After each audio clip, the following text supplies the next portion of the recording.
Hi there from the Pure Energy Healing Academy. Welcome this morning. The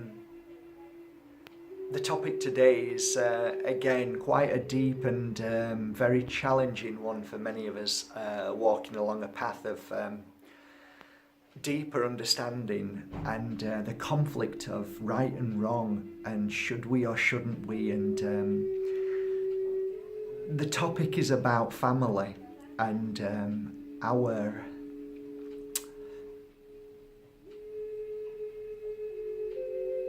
suppose the best way to put it is, should we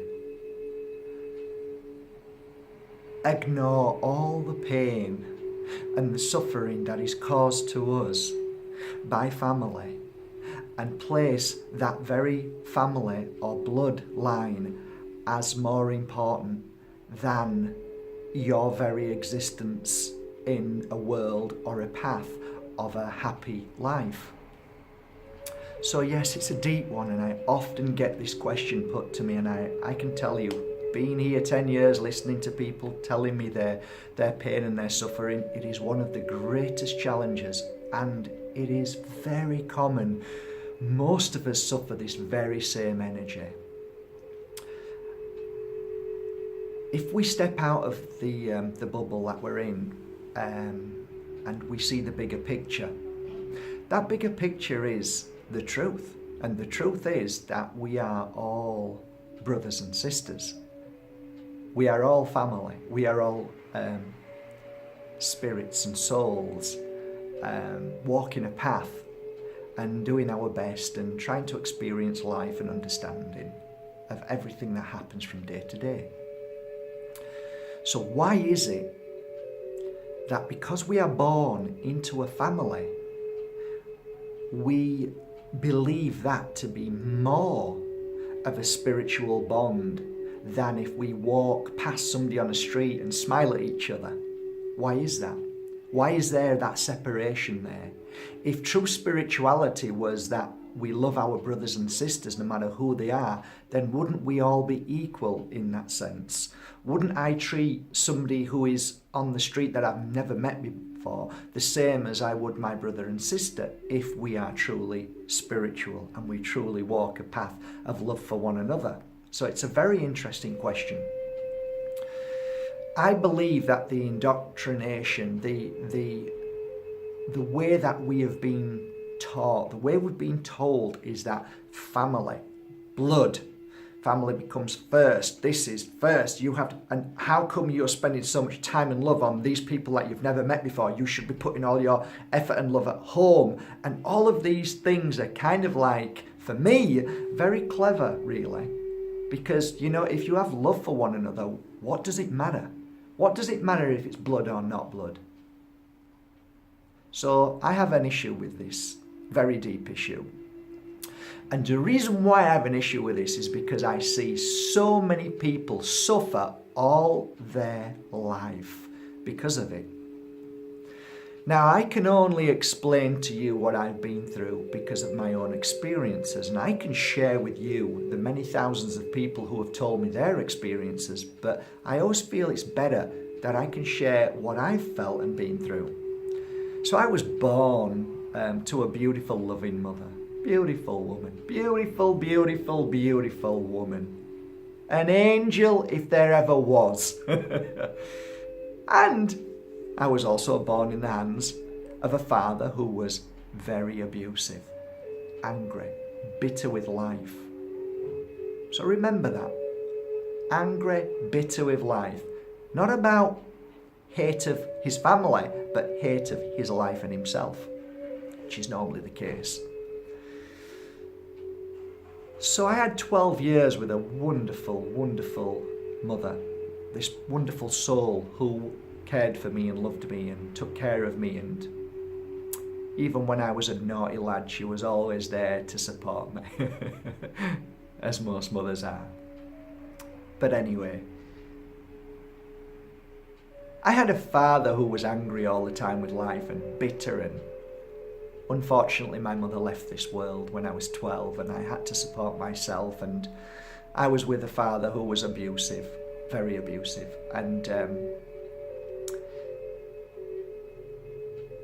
like many of us, as we get older, even after that abuse and that ridicule and the pain and the suffering that you've been through, as a good son or daughter, you always want to make your mum or dad proud. You want them to believe in you and to just maybe say, you know, I really love you and I'm really proud of you, son, or I'm really proud of you, my daughter. So we tend to push aside truth. We tend to have this illusion that we work so hard towards that final moment when the words or the hands wrap around us that say, I'm sorry and I love you with all my heart and you're an amazing and far better soul than ever I was, which I tell my son Nico and my daughter China as often as I can. And the days that I spent going to see my dad and to try to make amends and hope that when I walked through that door, he changed. Had he changed? Is he a better person? And each time I went, my heart sank because the man just got worse, not better. And no matter how many times I tried to paint the house or say, Dad, I've bought you a new sofa, he'd always find anger in that. I don't need a new sofa. Why did you do this? And I'd walk out of that door and my head would sink and I'd feel the pain and suffering, as you probably know exactly what I'm saying. The conversations we had and the anger that came out of his mouth, rage and fury and never understanding me or understanding life in itself. The pain and the suffering that I felt each time never got any better. One day it struck me. I sat in the car and started crying after trying to help him through a challenging moment. And tears were pouring down my eyes, and I just felt this message come through. I always think it was my mum. And it was, Mark, if you really want to understand this, if your father was a good man and a kind man and a loving man and a man that held you and said nice things to you, do you think that you wouldn't be a loving son back? And I went, yeah, that's true. And your mother, she loved you and cared for you and she was with you all the time and you did everything, together and it was amazing. Isn't that love? Yes, it is.